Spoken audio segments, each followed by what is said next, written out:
Buona giornata, ben ritrovati con il consueto appuntamento del mercoledì con la CGIL. Quest'oggi parleremo di pensioni con un focus su tutto l'aspetto che riguarda questo importante settore delle nostre vite. Ringrazio per essere qui con noi in studio Vigilio Biscaro, segretario generale dello SPI-CGIL di Treviso. Buongiorno Biscaro, grazie per essere con noi. Buongiorno e grazie. In collegamento abbiamo Paolo Poletto, responsabile del progetto Sportello Sociale dello SPI-CGIL. Buongiorno Poletto. Grazie e buongiorno a tutti, grazie dell'invito. Ecco, allora cominciamo subito con Vigilio Biscaro parlando di una manifestazione dalla quale siete insomma reduci da poco, no? Sabato a Roma c'è stata questa manifestazione che ha visto una grandissima partecipazione di persone per porre l'accento su tutta una serie di tematiche che vanno in particolare per quanto vi riguarda dalla sanità, alla previdenza, no?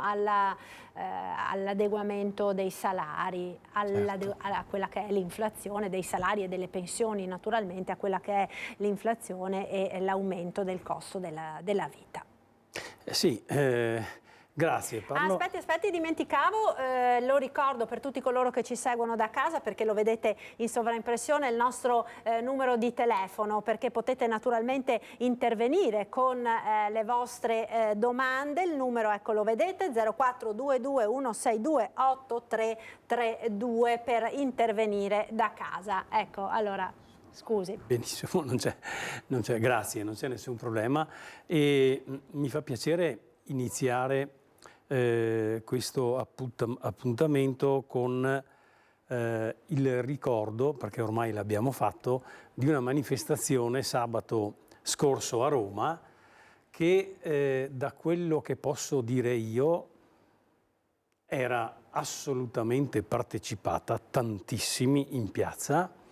I numeri li lascio a chi vuol, come posso dire, distribuire un po' di zizzania e io non sono uno di questi.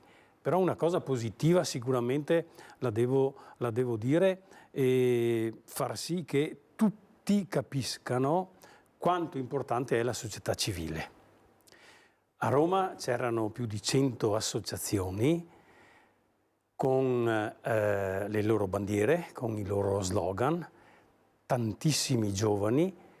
E per quello che mi riguarda, visto che ormai sono un pensionato, ho visto tantissimi attivi, cioè tante persone dei vari settori, senza nominarli tutti, che hanno risposto all'appello di Landini e della CGIL, perché in piazza sul serio abbiamo visto e toccato con mano che basterebbe seguire la nostra Carta Costituzionale per dare quelle risposte alle quali tu facevi prima riferimento con le domande sul potere d'acquisto dei salari, sul potere d'acquisto delle pensioni, sulla necessità di mettere mano finalmente in modo equo alla questione fiscale, ma c'era anche un argomento importantissimo che è quello riferito all'ambiente. Noi abbiamo in questi anni lasciato perdere questo ragionamento che invece sta ritornando prepotentemente nell'agone, diciamo, politico, ma secondo me anche nella società. Dobbiamo far sì che i comportamenti individuali diano l'esempio anche alla politica, che un po' sta, come posso dire, rimanendo lì ad aspettare chissà che cosa. L'ambiente e il pianeta non aspetta nessuno. Se finisce l'ambiente, parlando con le parole degli ambientalisti, se finisce l'ambiente finisce il pianeta e non ci saranno più posti di lavoro. Perciò dobbiamo prendere coscienza di questo, tantissimi l'hanno già fatto, e fare delle azioni affinché cambi questo rapporto dell'uomo con la natura, dove sembra che il genere umano abbia il possesso di un pianeta, cosa che è assolutamente sbagliata. è strano che un sindacalista parli di queste cose, credo proprio no, perché sappiamo benissimo che nel momento in cui non avremo più risorse per poter continuare questo tipo di vita, il pianeta ci darà il conto e ci farà pagare quello che finora noi non siamo riusciti a fare. Perciò anche questo era ed è un problema, una questione che nella manifestazione è uscita proprio, bastava essere lì in piazza per vedere questi giovani che rispetto all'ambiente dicono: cari cittadini, cari anziani, per quanto mi riguarda, prendete coscienza di questo problema. Ma è evidente che noi abbiamo le cose che prima ho detto come posso dire, confronto da fare con il governo, che ancora non c'è, e sono le questioni alle quali facevi riferimento. Ecco, allora abbiamo già una telefonata di un telespettatore, sentiamo chi ci chiama. Pronto, buongiorno. Buongiorno. Chi parla? Sono Mason Tiziana, buongiorno. Buongiorno, da dove chiama Tiziana? Da Noale, in provincia di Venezia. Sì, prego. Senta, io ho un problema, cioè mi sono rivolta già alla CGIL di Mestre e mi hanno detto che è andato tutto a Roma. Allora, io ho lavorato alla STIP, allora i telefoni, alla SIP, sì, alla per SIP 2 anni e mezzo. Telefoni di Stato a suo tempo. I telefoni di Stato, dall'anno 72 al 74. E sono 3 anni che sono in pensione, però quei 2 anni lì che ho lavorato alla SIP non mi sono stati riconosciuti. Dio. E alla CGIL che mi sono rivolta a Mestre mi hanno detto che è andato tutto a Roma, che saranno cose lunghe, che volevo sentire un parere anche vostro, insomma. Ecco, Biscaro. Il mio sorriso, forse Tiziana ti avrà già risposto. Sono convinto che tutta questa, chiamiamola vertenza, ecco, per riconoscimento giusto di 2 anni di lavoro sia andata all'INPS centrale. Sono sicuro, visto la professionalità del nostro patronato sindacale dell'Inca, che a Noale ti abbiano seguito come normalmente seguiamo tutti. Però non demordere, ogni tanto fai una cappatina al patronato per ricordare loro che c'è questa questione qua. Altrimenti noi potremmo direttamente, parlo qui da Treviso, capisci? Noi potremmo intervenire direttamente con la nostra sezione centrale, che è quella di Roma, per vedere dove si è incagliata questa pratica. Questo posso dirti, ma ce ne sono tante pratiche che a volte rimangono lì nel cassetto. Ecco, quindi Come ho detto, io ho trovato una segretaria e sono andata anche 2 o 3 volte, ho trovato a Mestre una segretaria del CGIL, ha detto: signora, ci sono tante persone che cercano di avere la pensione, lei un po' di pensione ce l'ha. Insomma, cioè, non è che io voglia fare, per carità, però insomma sono 2 anni e mezzo, cioè c'è qualche speranza per averla? Io di natura sono ottimista, signora Tiziana. Sì, perché se quei 2 anni e mezzo lì, 72-74, se non ricordo male, tu li hai lavorati, hai anche le buste paga sicuramente e le avrai date come fotocopia al patronato, quegli anni lì verranno assolutamente conteggiati per la tua pensione. Quindi non è possibile perderli. Allora, no. Signora Tiziana, No, non demorda, assolutamente no, perché brava, se lei ha lavorato e ha le buste paga, le verranno riconosciuti. Grazie per averci telefonato. Vi ricordo appunto il numero per tutti coloro che ci seguono da casa, lo 0422 162 8332. Io ora andrei da Paolo Poletto, Vigilio se sei d'accordo, perché vogliamo parlare di quello che è un importante progetto che state portando avanti come SPCGIL, che è quello dello sportello sociale. Paolo Poletto, allora di che cosa si tratta innanzitutto?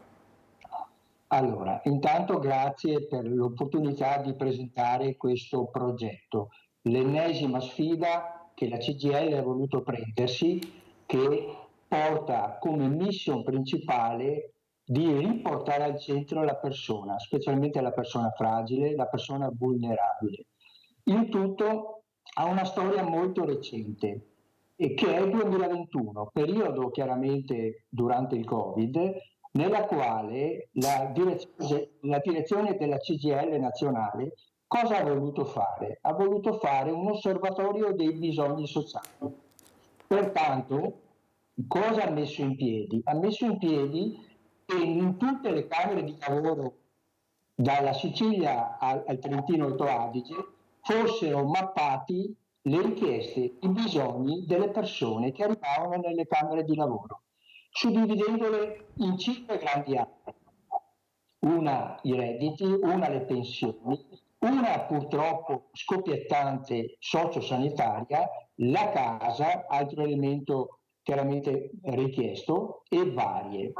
Da questa analisi chiaramente cosa è venuto fuori? Che ci sono una serie di bisogni ai quali nessuno può dare una risposta, per cui la CGIL ha voluto far partire nel 2022 questo sportello sociale, nel quale chiaramente ci è stato dato un sistema informativo di supporto, e poi abbiamo potuto mettere dei contenuti al fine di dare non solo delle risposte alle persone che chiaramente hanno questi bisogni, ma di far capire quali sono i diritti a cui le persone possono accedere. Certo. Pertanto, allora, aspetti, la interrompo un attimo, Poletto, perché abbiamo un'altra telefonata. Sentiamo chi ci chiama. Pronto? Buongiorno. Pronto, buongiorno, sono Gianni da Pordenone. Buongiorno Gianni. Ecco, io volevo solo fare una semplice domanda, niente di che. Io sono pensionato. Ai figli in quali occasioni si possono fare le reversibilità della pensione? Ai in quale figli? caso? Ai figli è prevista se manca Se un è previsto genitore, la reversibilità per i figli. se manca un genitore, sì. Se manca un genitore, sì, non è che puoi fare la Tra reversibilità 30 anni Gianni muore. Mio figlio in quali casi può avere la reversibilità? Ah, quindi lui vuol sapere in caso di morte del genitore in quali circostanze il figlio può avere la reversibilità. Subito la può avere la reversibilità. Poi ci sono delle, come posso dire, delle varianti rispetto all'età. Fino ai 18 anni sicuramente, dopodiché c'è una questione relativa al proseguimento degli studi.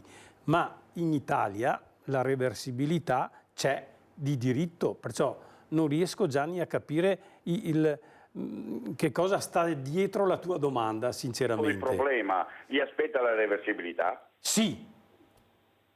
Sì, ma non adesso, ma non adesso. No, quando... certo, non adesso. Certo. Gianni, sì, appunto, è brutto dirlo così, ma insomma sorrido. Quando arriverà il mio momento, bravo. a mia figlia può chiedere, anche se va al lavoro, non ha nessun problema, può chiedere la reversibilità? Sì. Ah, ma no, non lo sapevo, era un'informazione mia, questa qua.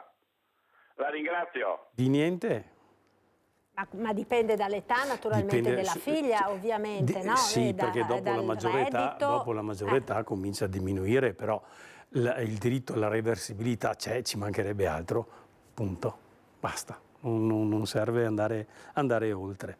Ecco, allora torniamo da Poletto, mi scusi se l'avevo interrotta per appunto spiegare nel dettaglio, no, quelle che sono le caratteristiche di questo progetto di sportello sociale che state portando avanti. Ecco, allora, volevo solo aggiungere che noi cosa abbiamo fatto per cercare di rispondere a tutte le esigenze che chiaramente vengono richieste da persone vulnerabili, fragili, quando cominciano ad avere chiaramente anche una non autosufficienza. Abbiamo mappato tutti i servizi che fa la CGIL, dal patronato al CAF, dalle categorie a tutti gli uffici di supporto, alla Federconsumatori che si occupa di problemi di consumatori, al Sunia per le case popolari, li abbiamo messi insieme. Sono 180 servizi che chiaramente rispondono dalla nascita di una persona al suo passaggio a un mondo migliore. Pertanto accompagnano tutte le fasi della vita di una persona, da quando nasce, quando si sposa, quando ha i figli, alle prime problematiche chiaramente che possono venire all'interno di una famiglia quando magari un papà o un nonno comincia a avere dei problemi. Questa è la prima parte, la nostra forza, misurare la nostra forza e fare integrazione. La seconda parte, la più difficile per la raccolta delle informazioni, è stata mappare i servizi esterni, cioè da quando chiaramente il governo emette una legge chiaramente dedicata alle politiche familiari e sociali, a quando arriva alla regione, a quando dalla regione arriva ai comuni, alle ASL, al terzo settore, in modo di vedere cosa? Di vedere quali sono i bonus che aspettano di diritto, le agevolazioni, quali sono i contributi che dà il comune, quali sono i servizi di supporto che i comuni danno quando una persona diventa chiaramente non più, diventa fragile, cercando chiaramente di mappare questi servizi al fine di poter dare alla persona che viene dentro al nostro sportello, dare ascolto,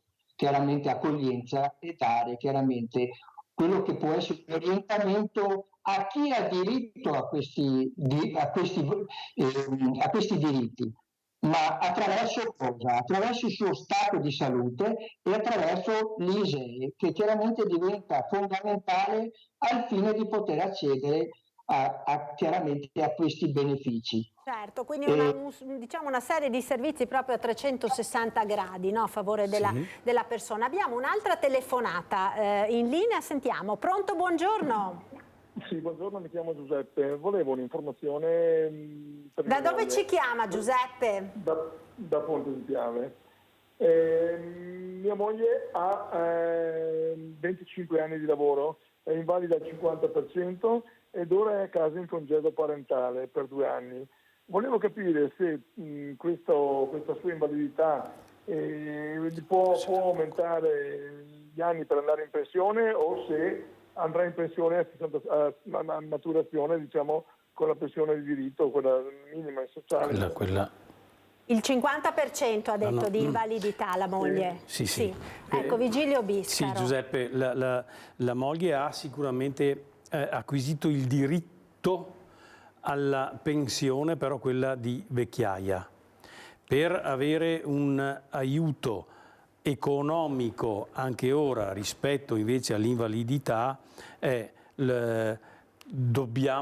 devo dirti insomma che bisogna arrivare almeno al 74% per avere diritto a un assegno di invalidità. Ma io credo, da quello che tu hai detto, che se sei seguito da un patronato sindacale segui quel percorso lì, perché c'è la possibilità di chiedere un aggravamento trascorso un periodo di tempo che adesso a memoria, chiedo scusa Giuseppe, non lo ricordo, ma c'è la possibilità di avere un aggravamento. Ok. Grazie mille, buona giornata. Grazie Giuseppe, e continuate a seguirci per le vostre domande 0422 162 8332. Allora, dicevamo Vigilio Biscaro di questo sportello sociale, no? Che quindi questo progetto proprio che è quasi una presa in carico, possiamo dire, no? 360 gradi di tutti quelli che sono i servizi offerti dalla CGIL a favore appunto del cittadino, lavoratore, pensionato in tutte le varie fasi, insomma, ed esigenze della propria vita. Sì, devo dire che l'idea che è venuta nelle varie regioni e nei vari, posso dire, province da parte della CGIL ha avuto una risposta positiva in quasi tutto il territorio nazionale. La questione vera, e Paolo potrebbe sicuramente confermarmela e lo confermerà dopo, è come far passare queste informazioni di diritti cosiddetti inespressi, e mi fa piacere che abbiate scritto proprio diritti inespressi, che non riesco io, che sono ammalato, io che sono fragile, io che sono un portatore di handicap, io eccetera eccetera eccetera, non riesco a capire a chi rivolgermi. Il lavoro che ha fatto... Spesso non so neanche di averli. Brava. Questi diritti, perché è questo il nodo, no, di fondo, che molto spesso esistono tutta una serie di diritti, di agevolazioni, di contributi, di sgravi eccetera eccetera, che si possono richiedere e ai quali si ha il diritto solo se si richiedono, però, ma magari spesso le persone non sanno nemmeno di averlo questo diritto. Ahimè, è vero, molto spesso non lo sanno, ma dalla prima esperienza che abbiamo noi a Treviso, abbiamo iniziato dalla sede centrale e questo poi si allargherà a tutto il territorio provinciale, perciò nelle 18 sedi delle Camere del Lavoro trevigiane, Paolo potrebbe proprio far presente quali sono determinate esigenze che magari sono solo bisogni, ma se ci si rivolge al servizio pubblico specifico, e in tanti comuni questi servizi ci sono ma non sono conosciuti, potrebbe dire tranquillamente che certe persone non sapevano, come giustamente hai detto, di avere diritto a un servizio, diritto a un aiuto che a volte non è mica sempre economico, un aiuto anche psicologico, oppure un aiuto per capire qual è la strada da percorrere per arrivare ad acquisire quel diritto lì. So che in questi mesi, perché siamo partiti da poco, tantissime persone si sono collegate, hanno preso appuntamento con Paolo, come dicevo prima lo allargheremo, perché non sapevano da sbattere la testa, hai ragione tu. A volte non conosciamo questo. Noi siamo in grado... È anche abbastanza normale non conoscerlo. Certo. Non sentiamoci in colpa, perché molto spesso anche chi è un po' addentro fa fatica a orientarsi, perché il sistema italiano è davvero molto complicato, tra uffici, leggi, norme che cambiano continuamente, non è semplice. No, neanche, non dico per gli addetti ai lavori, ma insomma quasi. Sì, no, non è semplice, ma... queste idee sono partite da anni, ma si sono concretizzate, io potrei dire, proprio con il 2020, quando nei confronti che abbiamo avuto e che tutti i cittadini hanno avuto con i servizi pubblici comunali rispetto a queste problematiche, abbiamo capito che è lì che bisogna intervenire. E tante volte ci sono persone che non sanno dove sbattere la testa, ma magari nel sito del comune c'è la risposta. Il lavoro che sta facendo Paolo da questo punto di vista è assolutamente meritorio, perché ha già mappato tutti i servizi che tutti i 94 comuni in provincia di Treviso possono offrire alle persone. Ecco, lo sportello sociale... Immagino che dopo questa puntata saranno tempestati, allora si prepari Paolo Poletto, perché le arriveranno richieste da tutta la provincia, immagino, come è giusto che sia. Allora abbiamo un'altra telefonata in linea. Pronto? Buongiorno. Pronto? Chi parla? Pronto? Sì, buongiorno signora, chi parla? Buongiorno, parlo da Povegliano, sono Vera. Buongiorno Vera, prego, cosa voleva chiedere? Ascolta, io percepivo una social card, una carta acquisti. Sono da sola e me l'hanno sospesa tutto senza dirmi perché e come. Perché questa cosa? Una carta acquisti, allora... quel bonus che doveva essere percepito dalle persone, e sicuramente il comune di Povegliano ha chiamato Vera perché aveva diritto a questo bonus, ecco, che però è terminato con il mese di settembre, quei 382 euro, adesso la cifra esatta, ma i comuni hanno avvisato chi ne aveva diritto come te, dovresti essere già andata in posta a percepirla, ma quando è finita, non è per sempre. Questo governo qui ci ha anche illuso che aiuta i bisognosi, no? Ma li ha aiutati a spot per 2 mesi, punto. Adesso non c'è più nulla. Quindi questa carta acquisti aveva una validità fino a settembre, ora è finita. È il discorso che mi hanno detto che questa è una cosa che ho di diritto. L'avevi sì di diritto, perché ti è arrivato a casa, possiamo fare un dialogo veloce, ti è arrivato a casa l'avviso da parte del comune, dell'assistente sociale del comune che tu avevi diritto? Sì, perché i comuni avevano e hanno tutti i nominativi delle persone che avevano diritto, perché la cosa è stata fatta in modo, come posso dire, completamente rovesciato a come eravamo abituati, e cioè a livello centrale il governo ha verificato con l'ISEE le situazioni economiche delle persone che sono lì a rischio di povertà, e perciò ha inviato ai comuni: se queste persone risiedono come te a Povegliano, tu hai diritto a quei 380 euro. Dovresti averli, immagino io, insomma, già spesi, ecco, per i beni di prima necessità, ma terminava a settembre. Non lo so perché. Signora Vera, Comunque, ci senti? se ci sono dei problemi, visto che sei anche qui vicina, lascia il numero di telefono, che casomai o il sottoscritto oppure qualcun altro ti chiamerà, Vera, perché mi pare di capire che ci sono stati dei problemi. Ecco, allora lasci alla nostra regia, Vera, il suo recapito telefonico, così poi la richiameranno per chiarire meglio, trattandosi insomma di un caso molto specifico. Sì. Grazie signora, grazie, continui a seguirci.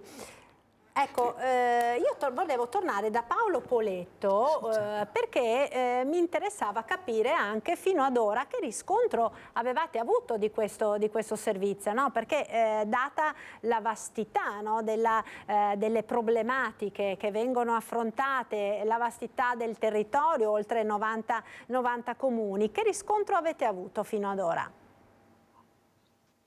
Allora, intanto volevo aggiungere per la richiesta di Vera. La richiesta di Vera probabilmente fa riferimento alla smart card, cioè la carta acquisti, quella riconosciuta alle persone che hanno un ISEE sotto i 7.120 euro, che sono i 40 euro al mese che il comune riconosce e le poste danno alle persone chiaramente in difficoltà. Non vorrei che si sbagliasse con questa, perché Vigilio, l'altra carta acquisti, quella di 375 euro una tantum, è quella che viene data una graduatoria in base degli indicatori che naturalmente rappresentano una famiglia numerosa. Se non ho capito male, Vera vive da sola.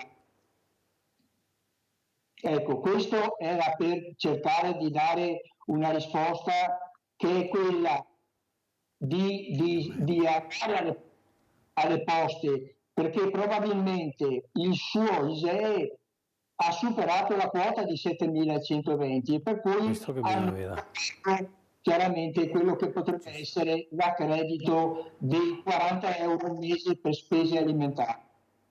Detto questo, e ritornando nella richiesta di Marta, aggiungo ancora delle cose che sono importanti. Il progetto nostro qui di Treviso è partito ed è in progress. Stiamo cercando di chiaramente avere altri volontari prima di poter andare nelle altre camere di lavoro ed essere capillari. Quello che abbiamo fatto è stato quello di mappare i comuni con i servizi sociali, con i moduli che danno per poter accedere ai servizi sociali, quali sono quelli che erogano chiaramente, qual è il tipo di contributo, qual è il servizio che fanno, suddividendo tra cosa? Disabilità, e qui vi porto casi chiaramente che abbiamo elencato le risposte. L'amministratore di sostegno, benefici e agevolazioni fiscali, i bonus per gli ausili tecnologici, il contrassegno dell'auto per i disabili, cosa chiaramente che sembra difficile, i contributi per le barriere architettoniche, l'esenzione dei ticket sanitari, l'indennità di accompagnamento, le protesi, gli ausili, i pantaloni per i genitori che vengono dati alle persone che hanno bisogno, il trasporto sociale, la famosa disability card, che è un riconoscimento a livello europeo di essere un invalido, questo solo per la disabilità. Poi ci sono tutti i contributi per la famiglia che abbiamo mappato, ogni comune in base al bilancio chiaramente dedicato alle politiche sociali eroga. E anche qui per comune abbiamo messo quali sono i servizi che possono dare a persone vulnerabili, persone fragili, come la carta acquisti probabilmente di Vera, il contributo affitti, le agevolazioni per il trasporto pubblico, i bonus energia, ricordi importantissimi, acqua, luce, gas e anche rifiuti. E quindi tutta una serie di informazioni che possono essere di utilità in base allo stato della persona, se è sano, se è chiaramente parzialmente non sufficiente, se diventa completamente o in parte. E poi non voglio lasciare tempo alle eventuali richieste, sono tutte le mappe sociosanitari. Non so se posso procedere o se lascio spazio. Vigilio Biscaro, quindi sono davvero tanti, no, gli aspetti che vengono, come dire, presi in esame proprio per aiutare le persone ad orientarsi di fronte a tutta questa come dire, quantità davvero molto grande di sostegni, di bonus, di aiuti, insomma, in generale che possono arrivare, perché poi ci sono molti aspetti che sono stati sottolineati anche dalla stessa CGIL in queste ultime settimane di difficoltà del nostro territorio. Pensiamo per esempio all'indagine sul lavoro povero, no? Assolutamente. Sì, allora ci sono tanti aspetti sui quali potremmo discutere, interloquire come abbiamo fatto oggi. Però io non voglio dimenticare una cosa importantissima, perché lo sportello sociale deve rispondere a quei diritti e a quei servizi che lo Stato dovrebbe erogare, e dico il dovrebbe, il condizionale, perché a tutt'oggi nella discussione della legge finanziaria 2024 non appare nulla proprio su questi bisogni, perché lo ricordo e voglio ricordarlo ogni qualvolta ho la possibilità di farlo, che la legge sulla non autosufficienza, chiamiamola sull'invecchiamento attivo, fa da pandan con quello che prima Paolo ha detto, perché se non arrivano i decreti attuativi, se non, e la cosa è importantissima, arrivano degli investimenti su questo, è anche probabile che magari sulla carta io ho diritto a questo, ma in realtà mancano le risorse. Mi viene facile dire che con questa legge finanziaria il settore della sanità è un settore ormai disastrato. Perché al di là di quello che si legge sulla stampa, e lo si leggeva anche questa mattina, che ci sono, e qui bisognerebbe riflettere bene, che ci sono tantissimi medici che lasciano le borse di studio per la specializzazione, perché proprio non le ricoprono. Dal primo anno del 2020 che succede questo. Della medicina d'urgenza. Della medicina d'urgenza specialmente, cioè il pronto soccorso. Bene, questo sta a significare che è lì che il governo e le parti sociali devono approfondire il confronto, perché è proprio lì che si risolvono le problematiche, da un lato di chi ci cura, dall'altro noi cittadini che desideriamo essere curati in un determinato modo.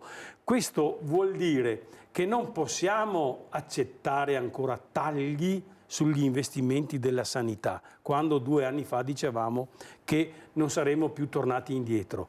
E se siamo passati dal 7,4% del 2020 sul PIL di investimento sulla sanità, il rischio è che andiamo sotto il 6%. Questo significano centinaia di miliardi che non arrivano più al servizio sanitario. Tutto si tiene, perché nel momento in cui tu deleghi i comuni o deleghi le regioni a applicare quello che a livello nazionale si fa, o le regioni e i comuni hanno delle risorse per poter praticare queste normative, altrimenti è un gioco a ripiattino. Io dico di fare una cosa, tu regione non hai soldi, lo sposti ai comuni e poi alla fine chi ne farà le spese saranno i cittadini. E noi che siamo la parte, ecco, che avrà più bisogno, già oggi, ma che avrà più bisogno di cure e di assistenza, è quella che dovrà invece patire queste sbagliate politiche programmatorie del governo. Facevi riferimento al lavoro. Al lavoro ne parliamo tra poco, sì, perché abbiamo un'altra chiamata in linea. Sentiamo i nostri telespettatori che cosa ci chiedono. Chi parla? Pronto? Pronto? Sì, buongiorno. Chi parla? Buongiorno, sono Maria Pia di Oderzo. Buongiorno Maria Pia, prego.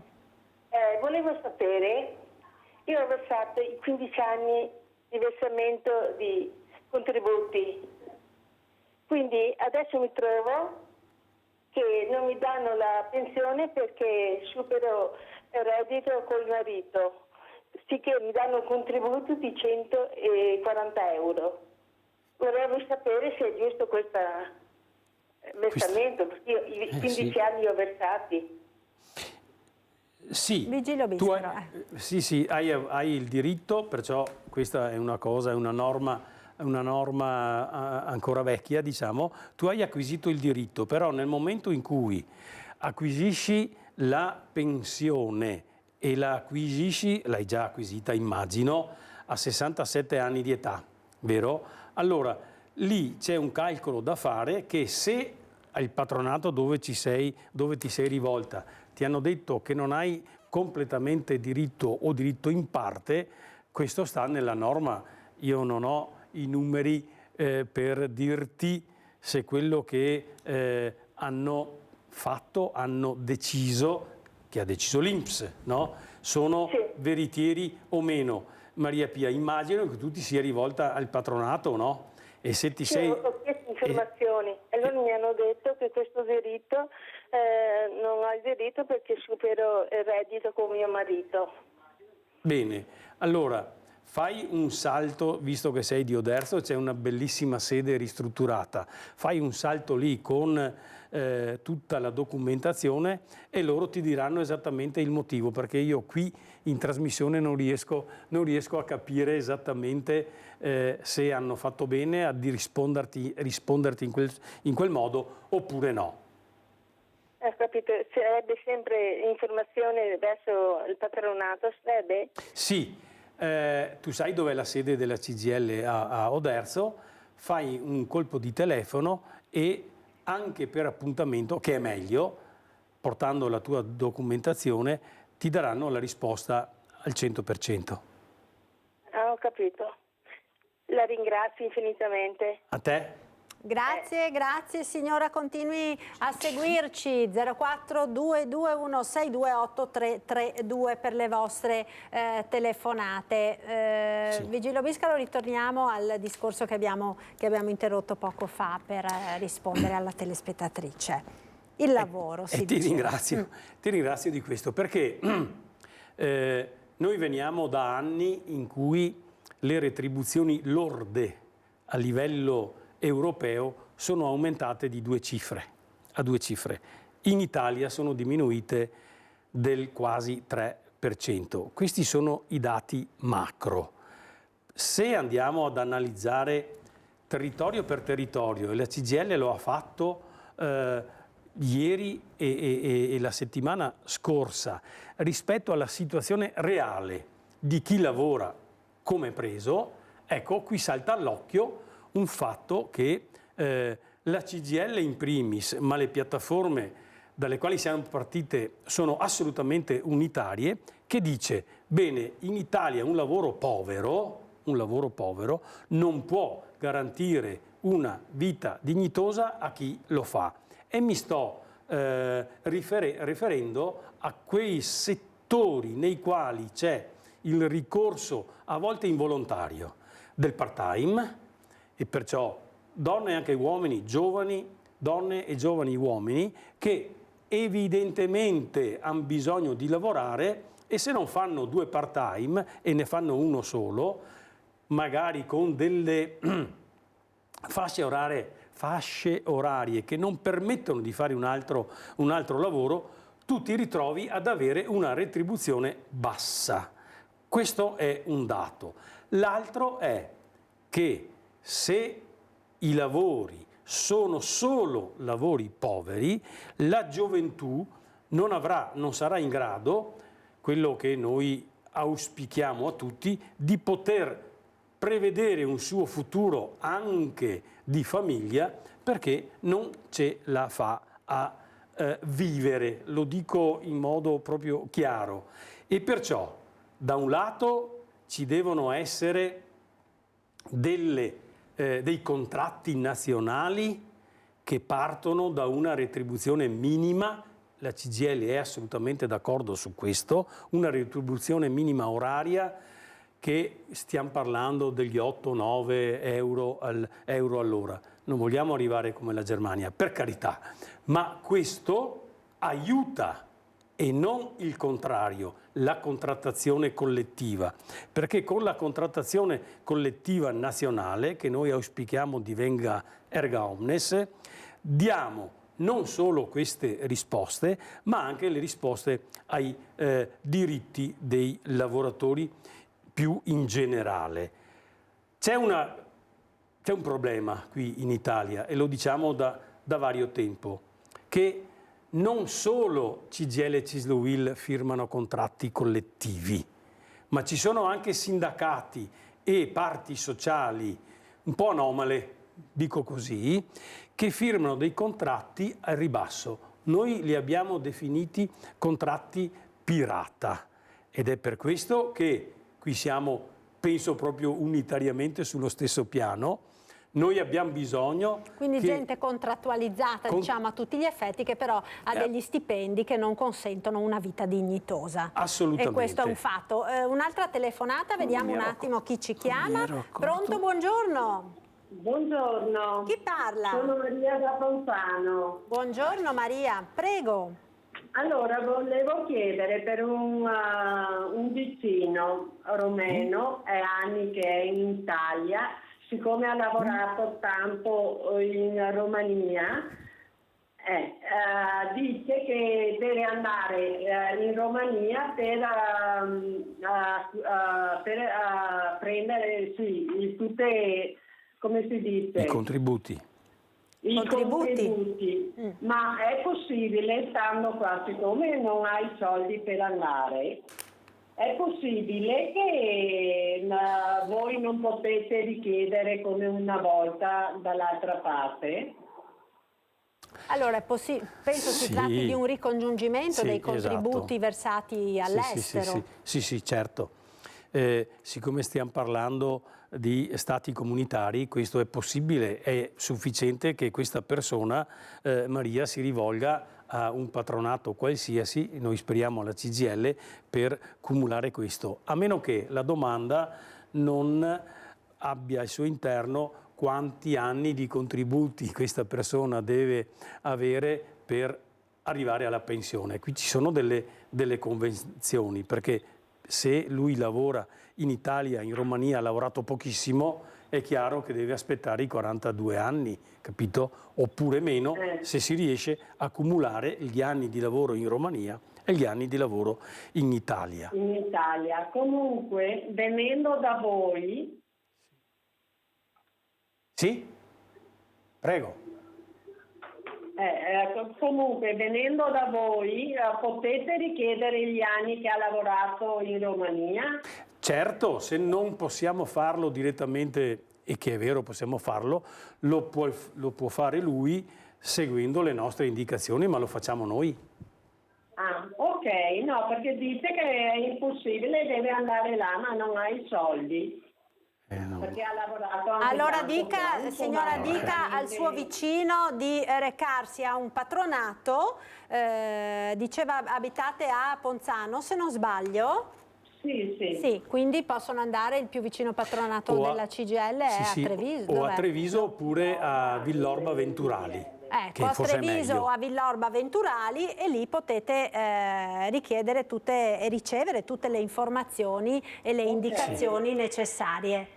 Grazie. Okay. Grazie, buongiorno. A lei, grazie, continuate a seguirci.